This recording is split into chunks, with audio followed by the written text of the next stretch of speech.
사무엘상 31장 1절부터 마지막 13절 말씀까지입니다. 1절 말씀 제가 먼저 읽겠습니다. 블레셋 사람들이 이스라엘을 치매 이스라엘 사람들이 블레셋 사람들 앞에서 도망하여 길보아 산에서 엎드려져 죽으리라.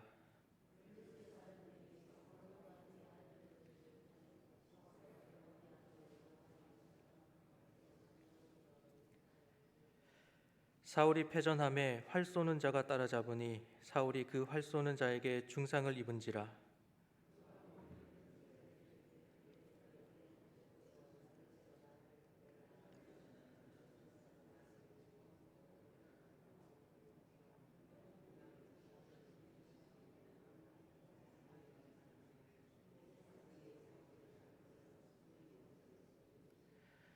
무기를 든 자가 사울이 죽음을 보고 자기도 자기 칼 위에 엎드려져 그와 함께 죽으니라.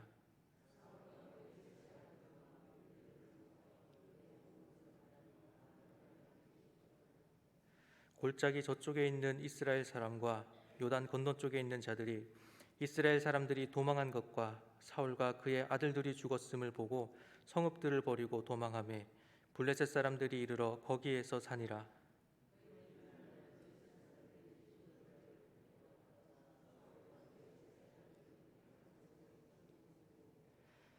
사울의 머리를 베고 그의 갑옷을 벗기고 자기들의 신당과 백성에게 알리기 위하여 그것을 블레셋 사람들의 땅 사방에 보내고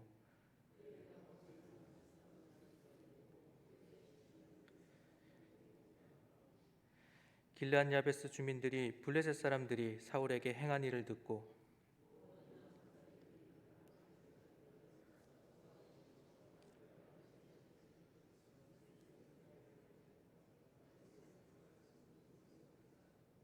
13절 말씀 함께 읽겠습니다. 그의 뼈를 가져다가 야베스 에셀 나무 아래에 장사하고 7일 동안 금식하였더라. 아멘. 하나님 아버지, 이 시간 새 아침을 맞이해서 또 첫 시간을 주님 앞에 드리게 하심을 감사드립니다. 이 시간 주님 말씀 앞에 온전하게 서게 하시고 주님 말씀 따라 살아가도록 간구하는 시간 되게 하여 주옵소서. 또한 오늘도 감사와 기도의 제목을 들 수 있게 하심을 감사드립니다. 기뻐 받아 주옵시고 아버지의 선하신 뜻에 따라 응답하여 주옵소서. 감사드리며 이 모든 것 우리 주 예수 그리스도의 이름으로 기도드립니다. 아멘. 오늘 본문에서는 한 사람의 죽음을 보게 됩니다. 이스라엘의 초대왕 사울의 죽음이지요. 비록 하나님의 뜻에서 벗어나서 자신의 안위만을 위해 살았던 사람이지만 그럼에도 그의 죽음은 우리에게 안타까움을 느끼게 합니다. 사무엘상에서도 중요한 인물 중에 한 사람이었던 이 사울의 마지막을 함께 나누면서 오늘 사무엘상을 마무리하고자 합니다. 우리가 28장과 또 29장에서 나눈 것처럼 아벡에 모였던 블레셋의 군대는 수넴까지 진격하여서 진을 쳤습니다. 그리고 이스라엘은 이스라엘에 진을 치게 되지요. 그렇게 블레셋과 이스라엘의 전투가 시작되었습니다.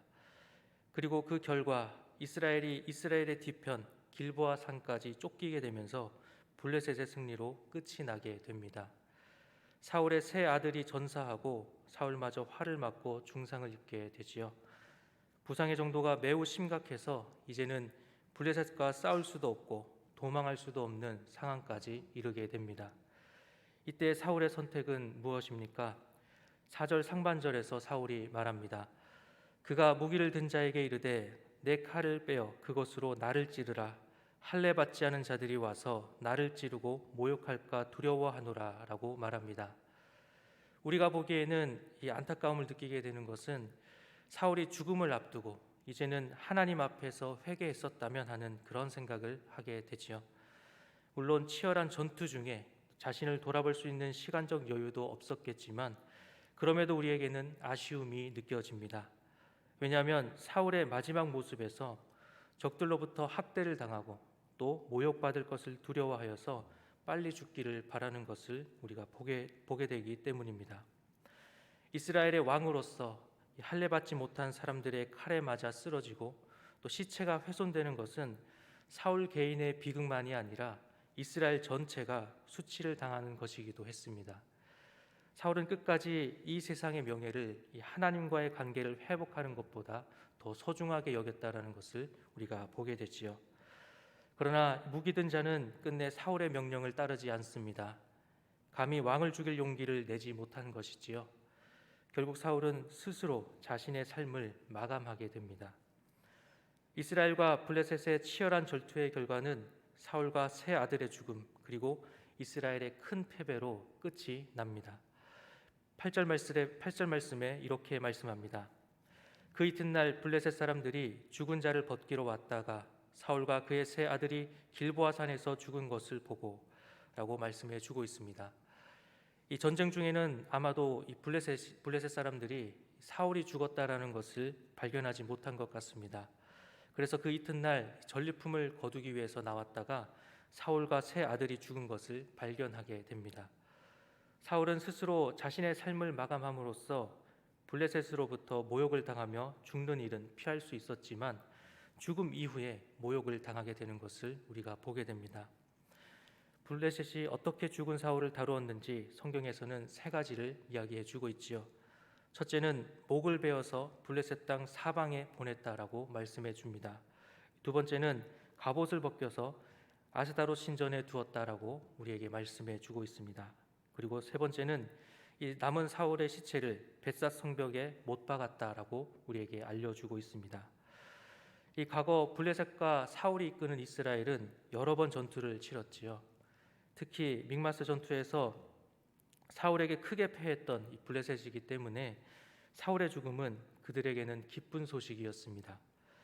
그래서 그의 죽음을 확인시키며 기뻐했던 것을 우리가 보게 되지요. 사울이 죽은 후에 이 같은 수치를 당한 것은 결국 그의 죄악 때문임을 우리가 보게 됩니다.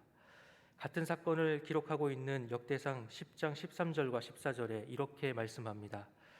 사울이 죽은 것은 여호와께 범죄하였기 때문이라. 그가 여호와의 말씀을 지키지 아니하고 또 신접한 자에게 가르치기를 청하고 여호와께 묻지 아니하였으므로 여호와께서 그를 죽이시고 그 나라를 이새의 아들 다윗에게 넘겨 주었더라 라고 말씀하고 있습니다. 사울의 죽음은 우리에게 무엇을 뜻하고 있습니까? 하나님을 거역하고 자신의 뜻대로 행한 결과 죽음 이후에도 비참한 가운데 있는 것을 우리가 보게 됩니다. 왕으로서 사울의 시작은 하나님의 선택을 받고 기름 부음을 받아 시작되었습니다. 여호와의 영을 감동을 받아 예언도 하고 전쟁에서도 많은 공을 세웠습니다. 그러나 그의 비참한 최후는 하나님의 은혜를 입은 자라 할지라도 매 순간 계속해서 깨어 기도하며 하나님의 말씀 앞에 순종하지 않으면 하나님의 인도함을 받을 수 없음을 우리에게 보여주고 있는 것입니다. 우리는 때때로 겪게 되는 고난과 어려움, 또 육신의 고통들이 나의 죄의 결과라는 것을 인정하지 않으려고 합니다. 또 어떤 분들은 이것이 너무 나간 것이다라고 생각하기도 하지요. 물론 우리가 겪는 고난과 육신의 질병, 또 사람과의 관계, 이 모든 어려움들이 모두가 죄의 결과로 생각하는 것도 무리가 있습니다. 그러나 우리는 성경에서 많은 이들을 죄의 결과로 하나님께서 징계하셨다라는 것을 기억해야 합니다. 오늘 사울의 죽음을 통해서 하나님을 떠난 삶의 비참함에 대해서 우리가 한번 생각해 보기를 원합니다. 사울이 죽고 그의 시신을 블레셋이 거두어서 9절 말씀에 사울의 머리를 베고 그의 갑옷을 벗기고 자기들의 신당과 백성에게 알리기 위하여 그것을 블레셋 사람들의 땅 사방에 보내고 라고 말씀해 주고 있습니다. 여기서 자기들의 신당과 백성에게 알리기 위하여 라고 말하고 있습니다. 이 원문에서 이 알리기, 알리다라고 하는 이 말은 전파하다라는 뜻입니다. 그런데 이 단어는 좋은 소식을 전파하는 데에만 사용되는 단어입니다. 당연히 블레셋의 입장에서는 사울의 죽음이 좋은 소식이었습니다. 그런데 어쩌면 이 사울의 죽음이 이스라엘에게 있어서도 좋은 소식이 될 수 있는 것을 우리는 생각할 수 있습니다. 하나님의 기름 부음을 받은 다윗이 다시 이스라엘로 돌아올 수 있는 계기가 되기 때문이죠. 나의 죽음이 다른 이들에게 좋은 소식이 된다라는 것은 우리가 인간적으로 생각해 보았을 때에도 그 삶이 옳은 삶이었다라고 생각할 것입니다. 죽음이 기쁜 소식이 될 수 있는 것은 오직 예수 그리스도의 복음 외에는 없습니다. 그러나 사울의 죽음은 그러한 것이 아니었지요. 불순종의 삶을 살았던 사울은 처음부터 하나님을 대적한 것은 아니었음을 우리는 보았습니다. 하나님의 명령에서 자기의 생각을 조금씩 더 채워 넣기 시작했습니다. 하나님이 다 죽이라고 하셨지만 저 좋은 가축들은 제사로 드리면 하나님이 기뻐하실 것이라고 생각했습니다. 아말렉의 왕을 죽이라 명령하셨지만 기왕이면 사람들이 보는 앞에서 처형했을 때 자신의 위상이 올라갈 수 있는 기회라 생각했습니다. 이러한 작은 불순종들이 결국 하나님의 뜻에 대적하는 이러한 모습까지 이르게 되는 것을 우리가 보게 됩니다. 하나님의 뜻에 사람의 생각이 끼어들게 되면 실패하게 됩니다. 사울이 이스라엘의 왕이 된 것은 하나님께서 그를 부르셨기 때문이기도 하지만 그 이전에 이스라엘 백성들이 왕에 대한 요구를 하였기 때문이기도 합니다. 사람의 생각으로 또 사람의 요구로 세워진 사울의 비참한 죽음은 사람의 불완전함을 다시 한번 우리가 생각해 보게 됩니다. 우리는 매 순간 하나님의 인도하심의 은혜를 입지 않으면 실패할 수밖에 없는 연약한 존재입니다. 오늘 말씀을 통하여서 늘 하나님의 뜻을 구하며 하나님의 인도함 안에 살아가길 원하는 우리 모두가 되기를 소망합니다. 기도하시겠습니다.